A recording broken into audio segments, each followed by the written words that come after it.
그리스도가 사네. 오직 내 삶에, 오직 내 맘에 그가 주인 되셨네.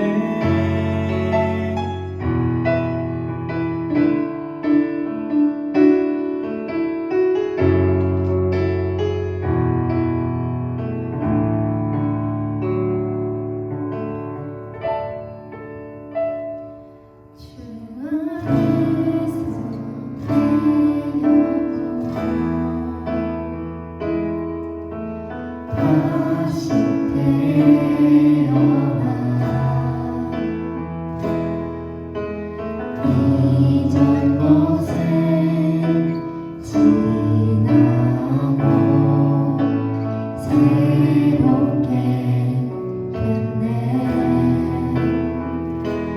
죄로 물든 내 모습 예수와 함께 죽고 부활 생명 내 안에 새로운 삶이 열렸네.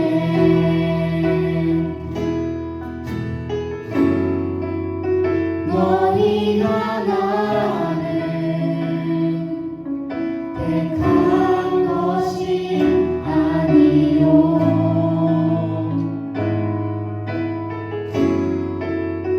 내가 너희를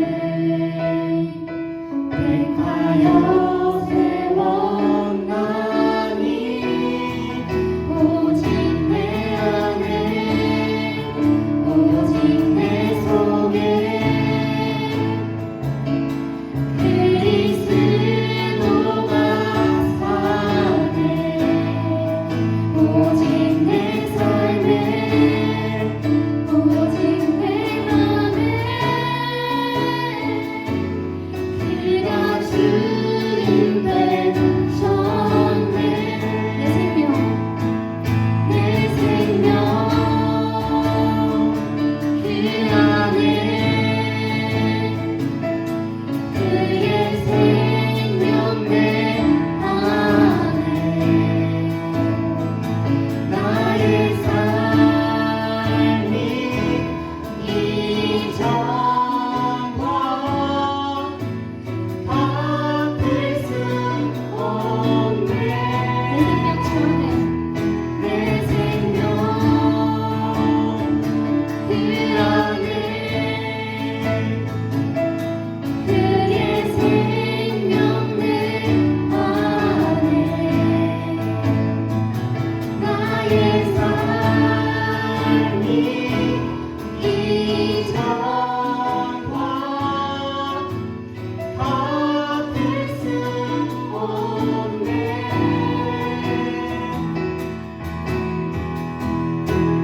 오직 내 안에 오직 내 속에 그리스도가 사네. 오직 내 삶에 오직 내 맘에 그가 주인 되셨네. 오직 내 안에 오직 내 속에 그리스도가 사네. 오직 내 삶에 오직 내 맘에 그가 주인 되셨네.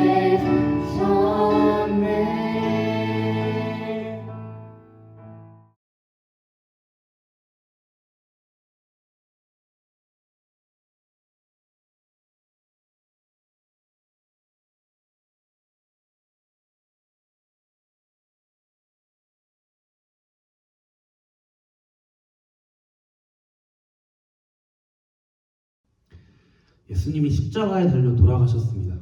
수많은 사람들이 그것을 지켜보았고 예수님이 말씀하셨던 대로 베드로는 예수님을 3번 부인했고 대부분의 제자들이 두려운 마음으로 십자가의 자리를 피하게 됩니다. 결국 예수님은 하나님의 뜻대로 우리의 죄를 사해 주시려 십자가에 달려 돌아가십니다. 돌아가신 예수님은 돌무덤에 놓이셨고 그렇게 십자가의 희생이 마무리되는 줄 알았습니다. 그런데 예수님이 돌아가신 지 3일째 되던 날 새벽에 막달라 마리아와 다른 마리아가 예수님의 무덤을 살펴보러 갔더니 예수님은 계시지 않고 한 천사가 있는 것입니다. 그리고는 천사가 이렇게 말을 하죠. 그는 여기 계시지 않고 그가 말씀하시던 대로 살아나셨다. 예수님께서 부활하신 것입니다. 약 2000년 전 말로는 표현할 수 없는 엄청난 사건이 일어난 것입니다. 죽음이란 생명 활동이 정지되어서 다시 원래대로 돌아오지 않는 것을 말합니다. 심장박동이 일어나지 않고 호흡이 정지된 상태인 것입니다. 심장박동이 일어나지 않고 호흡이 정지된 상태 이후에는 어떤 소생수단을 써도 다시 회생시킬 수 없기 때문에 죽음이 확인되고 죽음을 인정하는 것입니다. 어떤 소생수단을 써도 다시 회생시킬 수 없는 것이 죽음인데 그 죽음을 이겨내고 예수님이 부활하신 것입니다. 여러분, 부활을 진짜로 믿으십니까? 제가 몇 명 친구들한테 부활을 왜 믿냐고 물어보니까 성경에 적혀져 있어서 믿는다. 어릴 때부터 교회를 다녀서 그렇게 배웠기 때문이라는 대답이었어요. 그런데 여러분, 이 대답도 틀린 것은 아니지만 부활을 단순한 믿음뿐만 아니라 머리로 생각해봐도 진짜 맞는 이유를 우리 함께 나눠보려고 합니다. 첫 번째 이유는 증거 자료들입니다.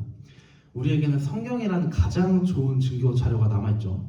마태복음, 마가복음, 누가복음, 요한복음, 이 4복음서에는 예수님이 부활하셨다는 내용들이 적혀져 있습니다. 이것이 첫 번째 이유입니다. 그런데 재밌는 점은 오늘의 본문 마태복음에서는 막달라 마리아 그리고 다른 마리아가 예수님의 무덤을 확인하러 갑니다. 마가복음에서는 막달라 마리아와 야고보의 어머니 마리아 그리고 살로메가 무덤을 확인하러 간다는 내용으로 기록되어 있습니다. 또 누가복음에는 막달라 마리아, 야고보의 어머니 마리아 그리고 요한나라는 인물이 나옵니다.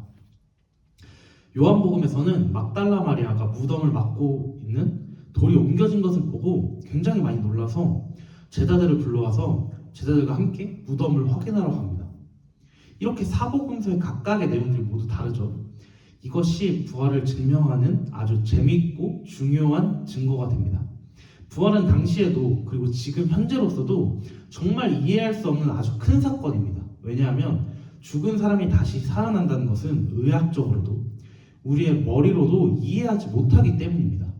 그렇게 아주 큰 충격이 될 만한 사건이기에 성경을 기록한 제자들의 기억 속에는 저마다 내용이 다르게 기억될 수밖에 없는 것입니다.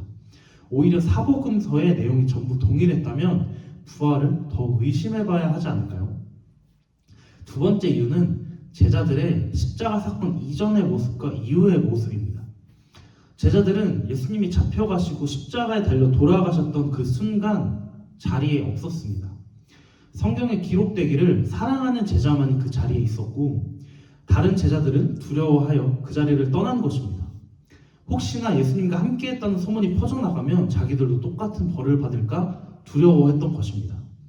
예수님이 말씀하셨듯이 베드로는 예수님을 부인하기까지 했습니다. 그랬던 제자들이 예수님이 부활하셔서 본인들에게 모습을 나타내신 그 이후에 행동이 180도 변하게 됩니다. 여러분, 제자들이 대부분 어떻게 죽었는지 아십니까? 예수님이 말씀하셨던 그 복음을 전하다가 순교로 죽는 제자들이 대부분입니다. 예수님이 돌아가신 그 자리에도 무서워 나타나지 않다가 부활의 모습을 본 이후에 자신들의 죽음을 두려워하지 않을 만큼 그 복음을 전하다 순교를 당했다는 것.